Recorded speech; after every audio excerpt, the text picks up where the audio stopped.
Jungle.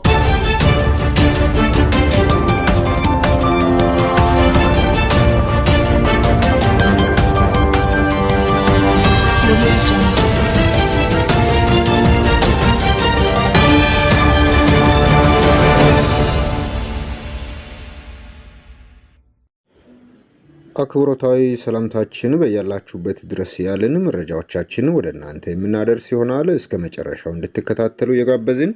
አዳዲስ መረጃዎች በየጊዜው እንዲደርሳችሁ ላይክ፣ ሼር እና ሰብስክራይብ በማድረግ ቤተሰብ እንድትሆኑ ያልን በቀጥታ ወደ መረጃው እናመራለን።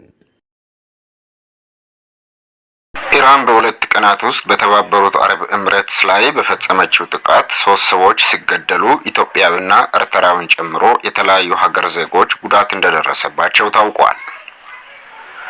የኤምሬትስ መከላከያ ሚኒስቴር እንዳለው ጥቃቱ ከተጀመረበት ቅዳሜ ዕለት አንስቶ ከ700 በላይ ሚሳኤሎችና ከ500 በላይ ድሮኖች ወደ ግዛቱ ከኢራን ተወንጭፏል።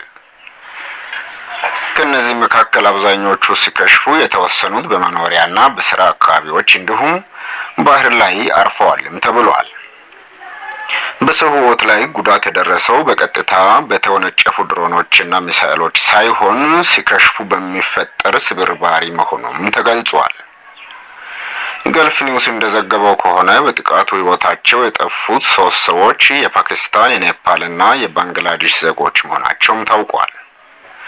በተጨማሪም ኢትዮጵያዊና ኤርትራዊ ያሉበት 58 የተለያዩ ሀገር ዜጎች ቀላል ጉዳት ደርሶባቸዋል። በአሜሪካና እስራኤል ጥቃት የተፈጸመባት ኢራን የአሜሪካ ጦር ሰፈር ባላቸውና የአሜሪካ ወዳጅ በሆኑ የባህረ ሰላጤው ሀገራት ላይ የአጸፋ ጥቃት እየፈጸመች ነው።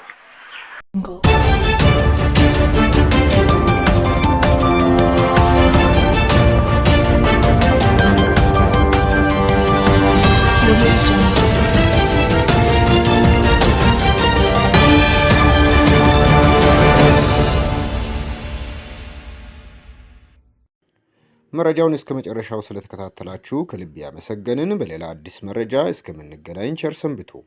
ቻናላችንን ሰብስክራይብ፣ ላይክ እና ሼር ማድረጋችሁን እንዳትረሱ። ዩኒቨርሳል ኒውስ የእርሶ ድምጽ ነው።